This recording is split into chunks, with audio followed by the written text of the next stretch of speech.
Welcome to my YouTube channel and to my first video in English. I hope you like it as much as the German-speaking community likes my videos. Today I want to talk about one of the most remarkable but also most tragical encounters in the history of Formula One, the Ballad of Gilles and Didier. It is 1982. Formula One is changing. After Renault developing their turbo engine for the last years, which was often ridiculed by the other Formula One teams, more and more teams changed to turbos. Soon we talk about 1000 horsepower and more, but at the cost of reliability.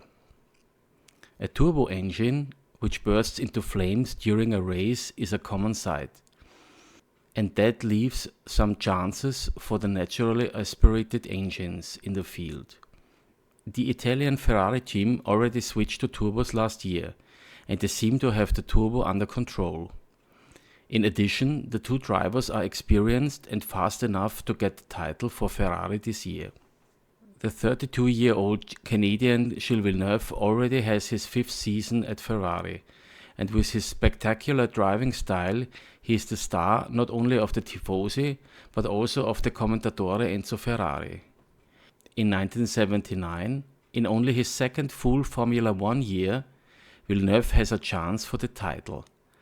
But as number two to his teammate Jody Scheckter, he helps Scheckter to become world champion. Enzo Ferrari will never forget that. Will 1982 be the year for Gilles? His teammate since 1981 is Frenchman Didier Pironi. Pironi is very quick too, but until now he clearly drives in the shadow of Gilles. There are no team orders at Ferrari, but Villeneuve looks like the clear number one. The first three races in Kyalami, South Africa, Rio, Brazil and Long Beach, USA didn't work out as planned for the Scuderia. Villeneuve is dominating his teammate in qualifying, but it isn't looking good during the races. That changes with the Grand Prix of San Marino at Imola. Because of a dispute between FOCA, the Formula One Constructors Association, and the FIA, there are only 14 cars at the grid, which is a small grid, as in these days there are normally 30 and more cars competing. Both Ferrari are superior to the other cars, and as it is soon clear that there will be a 1 and 2 at the end, the drivers engage in some show fights for the Tifosi. Gilles Villeneuve is certain that he will win the race, as he is number one in the team, until Pironi takes him by surprise and overtakes him 2 laps to the finish line. Gilles cannot fight back, and therefore Didier wins the race in front of his teammate. Villeneuve is so disappointed by Pironi that he doesn't want to attend the podium celebration, and he has to be convinced to do so. In any case, Gilles swears to never talk with Pironi again. Only 13 days later it comes to a showdown during qualifying for the Belgium Grand Prix at Zolder. Only minutes to the end of qualifying, Didier Pironi is faster than his teammate. Gilles Villeneuve can't have that. These days the teams have special qualifying tires which only last one fast lap. Gilles already used them, but nevertheless he enters the track with used tires. His teammate, whom he hates so much, may not be faster. Despite all odds, Villeneuve goes on a fast lap. He is known to be taking enormous risks during his career, but this time he takes a step further. He encounters the German driver Hockenheim, who is on a slow lap. Maas sees Villeneuve in his mirror and slides to the side to give him space. But Villeneuve does the same. A misunderstanding that leads to a catastrophe. The front tire of Villeneuve hits the rear tire of Maas, and the Ferrari is thrown into the air like a plane. After several rolls, the car crashes into the ground.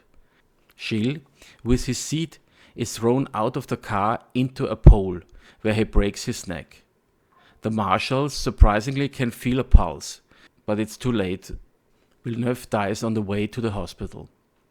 Enzo Ferrari, shocked by the death of his favorite driver, withdraws the second Ferrari as well.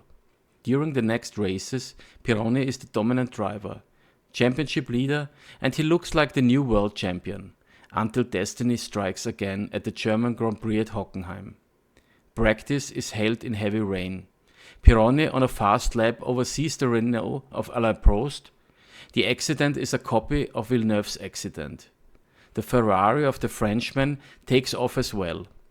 Although nothing much is left of the Ferrari, Didier is sitting in the car with his feet outside, as the nose of the car is completely gone. Pironi survives. The next few days, it's unclear if he will keep his legs, but after months in hospital, Didier is able to leave on crutches. But his Formula 1 career seems to be over. The race in Germany is won by Patrick Tambay, who took the cockpit of Gilles Villeneuve.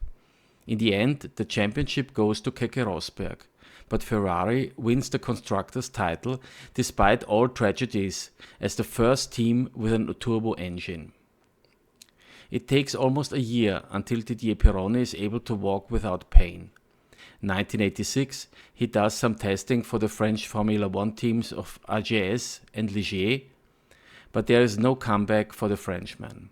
Instead, Pironi starts to race powerboats with some success. But during a race at the Isle of Wight in 1987, a wave hits him while being on high speed, which overturns the boat several times and he loses his life. Only months later, Didier's wife was already pregnant when he died. Pironi's twin sons are born. Didier's wife calls them Gilles and Didier.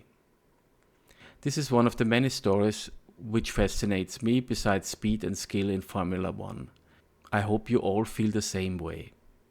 Write me in the comments if you liked it and if I should upload videos in German and English as well. Like and subscribe, you know how it's done, and have a good day.